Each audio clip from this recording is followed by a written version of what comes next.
फिर बहुत ही इंटरेस्टिंग सी उपमा देते हैं प्रभुपाद जी हमें समझाने के लिए कि जीवन कैसा है। और जीवन के लिए बोलते हैं ये जीवन एक स्वप्न की तरह है। स्वप्न कैसे? आप हम सब रात को सोते हैं, और ये हमने कई बार सुना भी है, जो हम दिन भर सोचते रहते हैं, रात को स्वप्न उसी चीज का आता है। तो आप उस स्वप्न में जाते हैं, आप ये भूल जाते हैं कि आप यहाँ बिस्तर पे लेटे हुए हैं, और आप स्वप्न के अंदर हैं। आप वैसे ही सब कार्य करने लगते हैं। आप चाहे वृद्ध हो, आप हिल नहीं सकते अपने बिस्तर से, लेकिन हो सकता है आप अपने सपने में उड़ रहे हो। और तब आप ये भूल जाते हैं कि मैं वृद्ध हूँ, हिल नहीं सकता, बिस्तर पे लेटा हुआ हूँ या लेटी हुई हूँ, लेकिन आप उस सपने में उड़ रहे हैं, क्योंकि आप उसके बारे में चिंतन करते रहते हैं। या आपको कोई भोजन पसंद है जो आप अभी नहीं खा सकते अपने स्वास्थ्य की वजह से, उसके बारे में चिंतन कर रहे हैं आप, तो स्वप्न में उसको खा रहे हैं।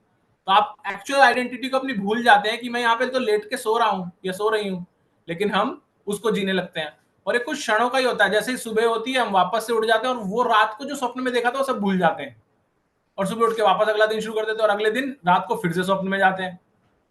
तो प्रभुपाद जी कहते हैं कि ये इस जगत में भी हम देख रहे हैं, हमारे साथ ऐसा ही हो रहा है बार बार। हम बार बार स्वप्न में जाते हैं, अपनी आइडेंटिटी भूल जाते हैं, उसमें जाते हैं, फिर वापस निकल के आते हैं उससे, फिर स्वप्न को भूल जाते हैं, फिर अगले दिन फिर जाते हैं। तो जो ये चल रहा है ऐसे ही, उसी कॉन्टेक्स्ट में जो हमारा ये जो ये जीवन है, आज हम प्रेजेंट जी रहे हैं, ये क्या है? ये भी एक स्वप्न है। क्यों स्वप्न है? क्योंकि हमारी रियल आइडेंटिटी क्या है? हम भगवान के अंश हैं, हम भगवान के शाश्वत धाम में रहते थे, लेकिन यहाँ आ गए हैं। अब हम उस आइडेंटिटी को भूल गए, जैसे रात को सोते समय हम इस आइडेंटिटी को भूल जाते हैं। हम उस आइडेंटिटी को भूल चुके हैं और इसमें रह रहे हैं। अब जब तक इस शरीर के साथ है तो इसको याद रखेंगे, जैसे एक स्वप्न में हम रहते हैं। अब इसके शरीर हिसाब से सब जिएंगे, इसी के हिसाब से मेरे सब, ये शरीर छोड़ूंगा तो अगले उसमें चला जाऊंगा मैं, और अगले उसमें जाऊंगा तो क्या करूंगा मैं?